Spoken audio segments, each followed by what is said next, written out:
So tonight's talk is called Knowing Without a Doubt. So imagine your life, everything in sync, everything happening perfectly as you know it, and unfolding exactly the way you know it would. Can you imagine your life that way? Well, what I want you to know is that is what's going on. That's exactly what's going on. If you want to know what you know, look at your life, see what you have, that's what you know. Now, maybe it's not what you want to know because we know lots of different things. But what I want you to know is that what you have is what you know, because that's how we create our lives, out of what we truly know. So let me define knowing for you. When you woke up this morning, did you check to see if your heart was beating?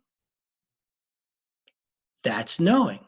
What we actually know, we take for granted. It's embodied, it's within us. We don't think twice about it. Now, have you ever checked your bank account to see if you had enough money to pay a bill? That's not knowing. So, the difference between knowing and knowing is what we have embodied, and what we know is what shows up.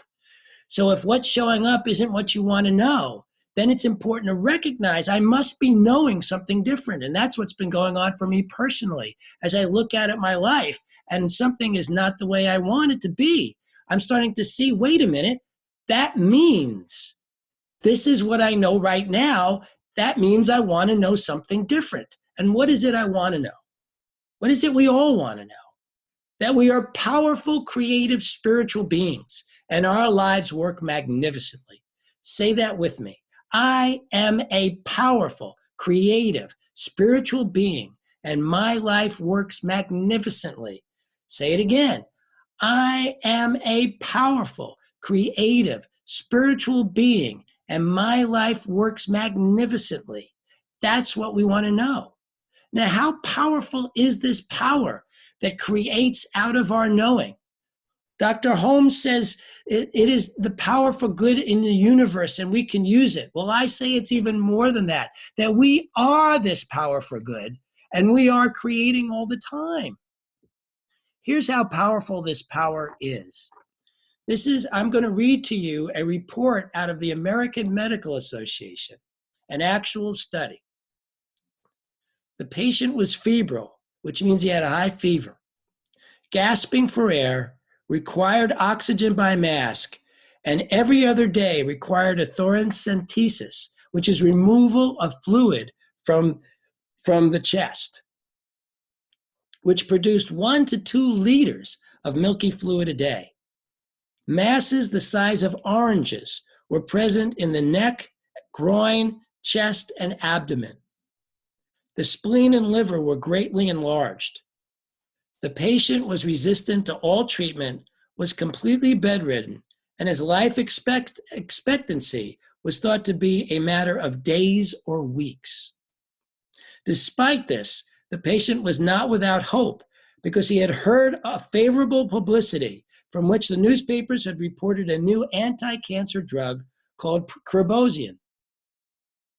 The patient learned that the drug was being tried at the hospital at which he was confined, begged for the drug, was finally granted, even though the doctors did this with reluctance and pessimism. The patient's response was astounding. After 1 day of treatment, the tumor masses melted to half their original size. Within 10 days, all signs of his disease vanished. He breathed normally and was discharged. After 2 months of almost perfect health, conflicting and pessimistic reports about Rubin began to appear in the newspapers. The patient lost hope and relapsed to his original state. The physician, however, rekindled the patient's hope by telling him not to believe what he read, that the drug deteriorated with standing, and that a new super-refined double-strength drug was to arrive the following day. The patient was then given water injections, and his optimistic expectations were restored. Recovery was even more dramatic than before.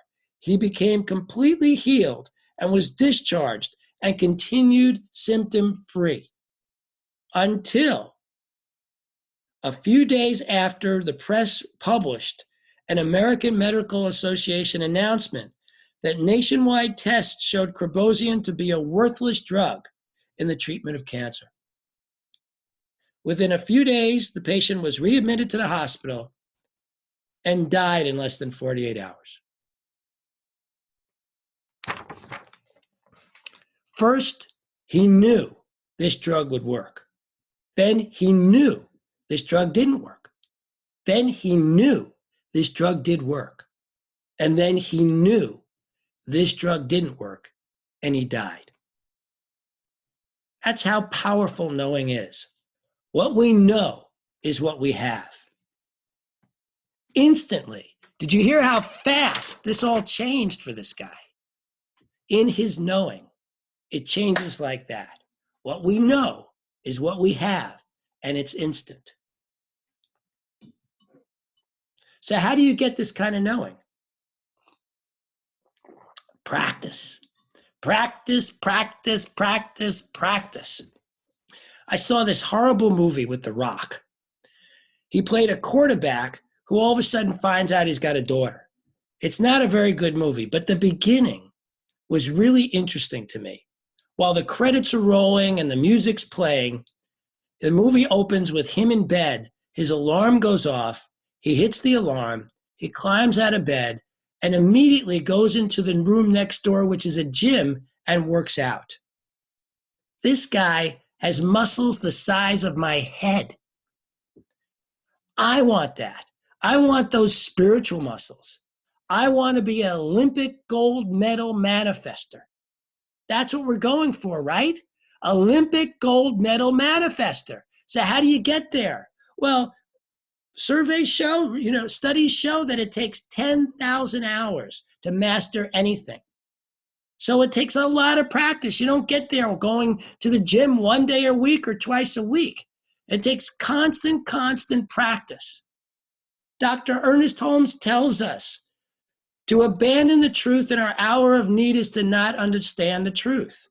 I call it gym time.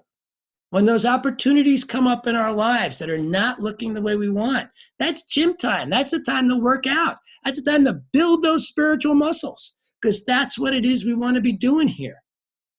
By taking classes, by constantly reinventing ourselves, because it's what we know in this moment that's creating this moment.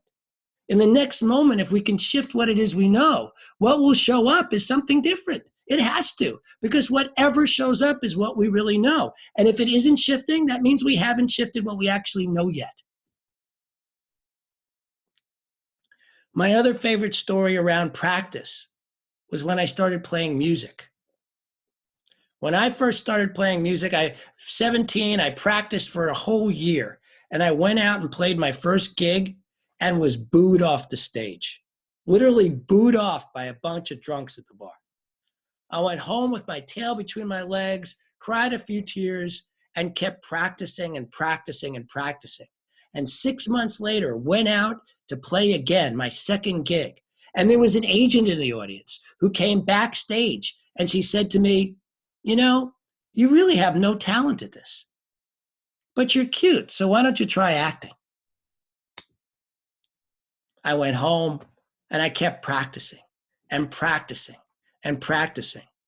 And 7 years later, I read a review of one of my shows in a New York City newspaper, which opened with the line, "What a natural this Cliff Rubin must be to have played the show he did last night." In 7 years, I went from no talent at all to a natural. That's what's possible when you put in the practice. And what is it we're practicing? What is it we want to know? That I am a powerful, creative, spiritual being, and my life works magnificently. Come on, say it with me. I am a powerful, creative, spiritual being, and my life works magnificently. Come on, say it again. I am a powerful, creative, spiritual being, and my life works magnificently. Yes, that's what it is we're going for here, and that's what's possible when you put in your spiritual practice. Thank you.